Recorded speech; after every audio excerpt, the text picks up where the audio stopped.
The F1 season is coming up and the Malaysian Grand Prix is the second one on the calendar. So we're in conversation with Datu Razlan. He's the CEO of the Sepang International Circuit, and we're going to find out what it really takes to run a circuit, how difficult it is, and what F1 is going to see in the next year.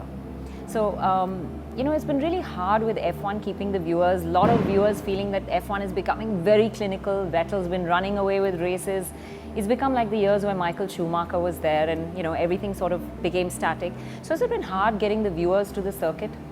Well, I think now with the recent testing in Jerez and with the current testing in Bahrain, and of course with the technology changes that's imposed to the F1 teams, essentially the F1 teams is building the cars from scratch. Yeah. Okay, from V8 to a V6 1.6 liter turbo cars is very much different. And as you can see, top teams like Red Bull is very much struggling. You have the midfield teams like Williams, Force India, Mercedes engines teams are doing relatively well during testing. So I think this year is the most anticipated season for Formula One fans.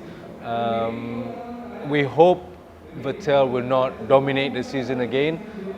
We wanted a more open field competition, and I think we might have that this year based on the two testings that's happening in Jerez and now in Bahrain.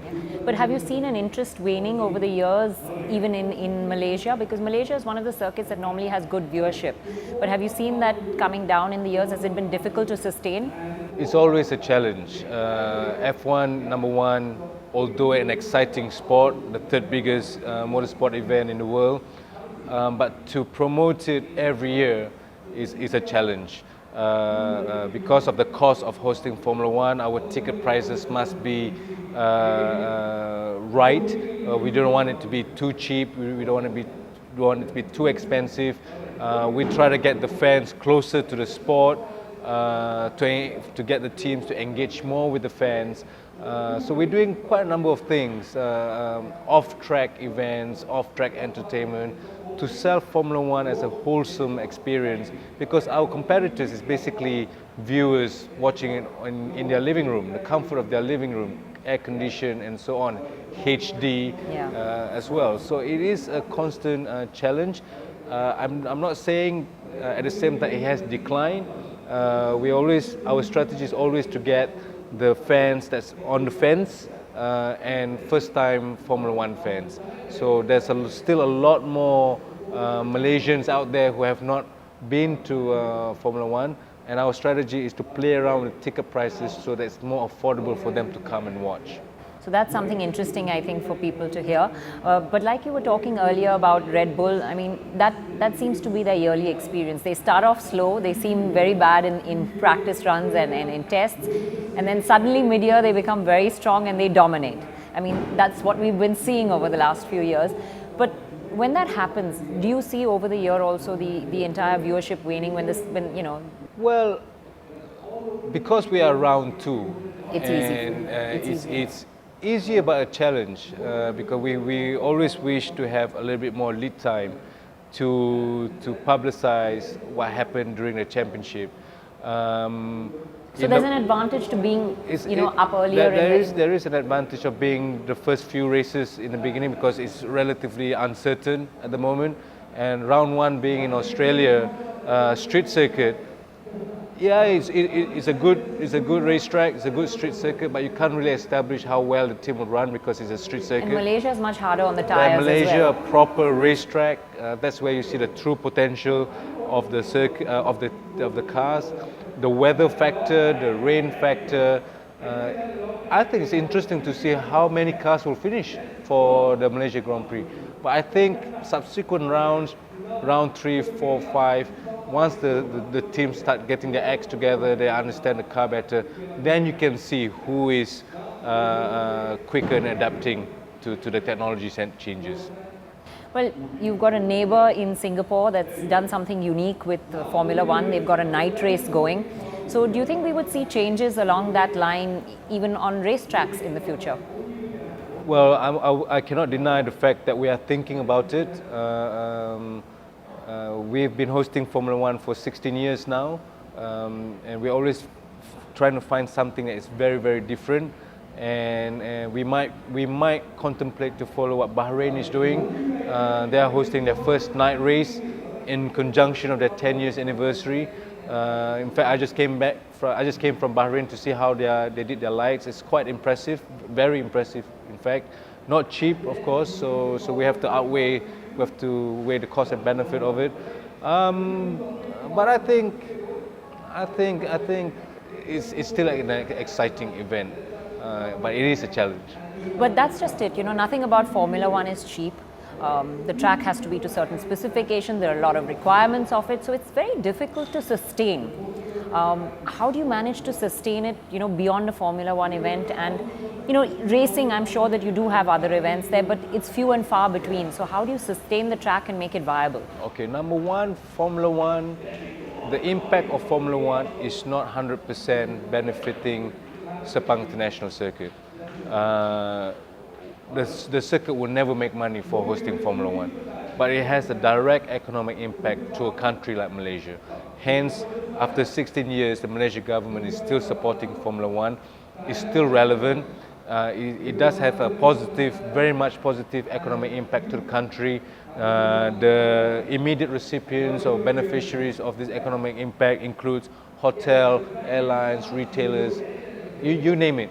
Hence, this year's Visit Malaysia year, and they used Formula One as the platform, the main platform to promote Malaysia. And it's still relevant. So I think in that sense, it's great for the country. But what happens after Formula One?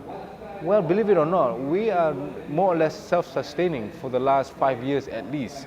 We achieved our financial targets, bearing in mind that we are a company owned by the Ministry of Finance, so they're very concerned that we self-sustain. We, outside Formula One, MotoGP, World Superbike, we utilize our circuit 96% of the year. So it's fully utilized. We've reached nearly the maximum capacity. So we are doing very good actually. But the challenge is again to keep Formula One more exciting. We don't have control to the excitement of Formula One unless these things happen. The technology changes, the double point system as such. So these are the things that's beyond our control. Is Formula One management that must make the sport exciting. It will help promote our event better. There's a lot of criticism about the double point system. There's a lot of criticism about what's happening next year in Formula One. What do you think about next year with the new set of rules? Well, again, like I said just now, it's the most anticipated season. Based on the testing, I don't think Red Bull is running away with it at the moment. Maybe they get their act together and do that later in the year. But I think for the first 4 rounds, maybe it's a bit open. Now, Buddh Circuit in India has, we're not hosting the race this year. We've had a bit of a tough time with it. It's been very difficult for them. So are there lessons to be learned from Sepang for Buddh Circuit, on how to sustain the track beyond F1? Well, I think there's two sides of this question. Number one, Formula One. Again, Formula One is so expensive. For private sector to fully undertake it, underwrite it, is very, very difficult. It requires the government intervention and support to bypass a lot of probably the tax implication on it. I mean, our previous former Prime Minister, when he made that decision, we want Formula One to promote Malaysia as a global destination. Formula One is the platform to do just that. And he enforces whereby the ministries must support. So that became something that's fixed into the ministries right until now. Okay, so we have no problems with Formula One, and it leads to no problems with people bringing cars to Malaysia, okay, and other events at the same time. Very convenient to bring your racing cars, the GT cars to Malaysia without any problems to Sepang circuit. I think that is very key for the circuit to sustain. Of course, both Buddh International Circuit and SIC, we do not have a business plan upfront except for Formula One. Content came much after. Okay, we became profitable only 6 years ago. Okay, we've been built in 1999.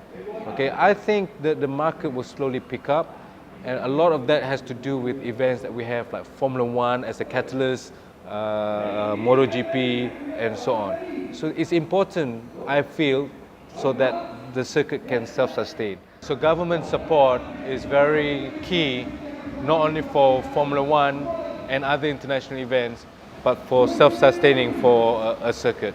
But apart from motorsport, is there other things that you do at the track to make it also sustain itself? Oh yes, definitely. I mean, now, as I mentioned in my corporate video, we are a multifaceted venue. Yes, motorsport is a primary activity for our circuit, but we are pushing a lot and focus on the secondary events, which is a non-motorsport events. We have a lot of concerts. We have 18 big major concerts in Sepang last year. We have annual dinners, gala dinners. We have marathons. We have obstacle challenges.